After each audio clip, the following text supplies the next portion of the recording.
कांग्रेस अध्यक्ष गोविंद सिंह डोटासरा और प्रभारी मंत्री शकुंतला रावत के सानिध्य में आजादी के अमृत महोत्सव के तहत सीकर के फतेहपुर में तिरंगा यात्रा का आयोजन किया गया। आपको बता दें कि तारा देवी रामेश्वर लाल बजाज चैरिटेबल ट्रस्ट की ओर से आयोजित इस तिरंगा यात्रा में विधायक हाकम अली खां भी मौजूद रहे। ये यात्रा रामसी सीसर से निकाली गई, जो कि ढांढन में संपन्न हुई।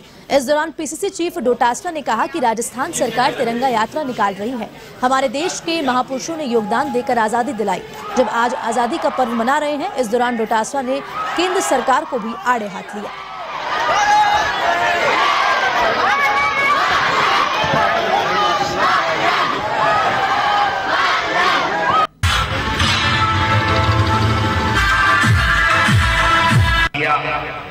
विभिन्न आंदोलन किए, अहिंसात्मक आंदोलन। राजस्थान में लोग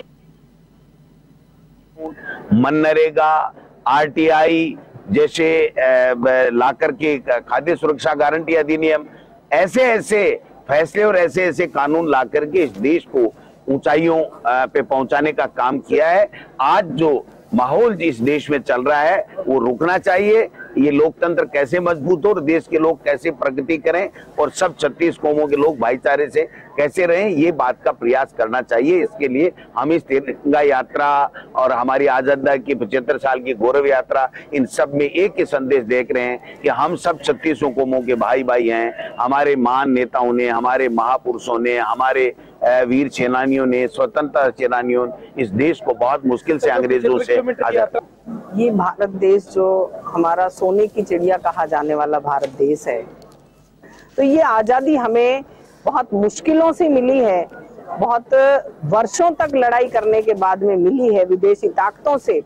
और उसके बाद में देश आजाद होने के बाद में, जैसे ही जब देश आजाद नहीं हुआ था, उस टाइम से ही हमारा तिरंगा किस तरह से कांग्रेस पार्टी ने, चाहे महात्मा गांधी रहे हो, जवाहरलाल नेहरू जी रहे हो, उन्होंने देश आजाद होने से पहले इस तिरंगे के महत्व को समझा और तिरंगा फहरा दिया था। और उसके बाद में प्रधानमंत्री बनने के बाद में भी हर घर में, हर स्कूल में बच्चों से मन की बात की जाती थी और तिरंगे की बात की जाती थी। तिरंगे की आन बान शान हर स्कूल में हर बच्चे के हाथ में दिया जाता था। हर बच्चे के अंदर एक जज्बा पैदा किया जाता था। और आज भी वही तिरंगे की आन बान शान के लिए फतेहपुर में हमारे प्रदेश अध्यक्ष महोदय गोविंद सिंह जी डोटासरा, हाकम अली जी, विशाल जी जहांगीर साहब और बजाज जी, जो सज्जन जी बजाज हैं, जिन्होंने आज ये प्रोग्राम इस तरीके, उनके अंदर भी एक जज्बा पैदा हुआ कि आप लोग निकाल रहे हो, हमारे यहाँ भी निकलनी चाहिए ऐसी तिरंगा यात्रा। तो उनको भी धन्यवाद और बधाई देती हूँ। हम मोहर्रम का जुलूस निकालते हैं, हम और बहुत सारे धार्मिक जुलूस निकालते हैं, राजनीतिक जुलूस निकालते हैं, लेकिन ये जो तिरंगा यात्रा हम लोग जो निकाल रहे हैं, सभी धर्मों, सभी वर्गों के, और नौजवान से लेकर के बूढ़े तक और बच्चों तक और महिलाओं तक, सब में इतना एक जोश है, जुनून है कि हम हमारे आजाद भारत देश का 75वां एक सबसे बड़ा पर्व है, ये हम मना रहे हैं। इसलिए मैं सबको बधाई देता हूँ, धन्यवाद देता हूँ कि आप लोग सब इस जोश के साथ इसमें शामिल हुए।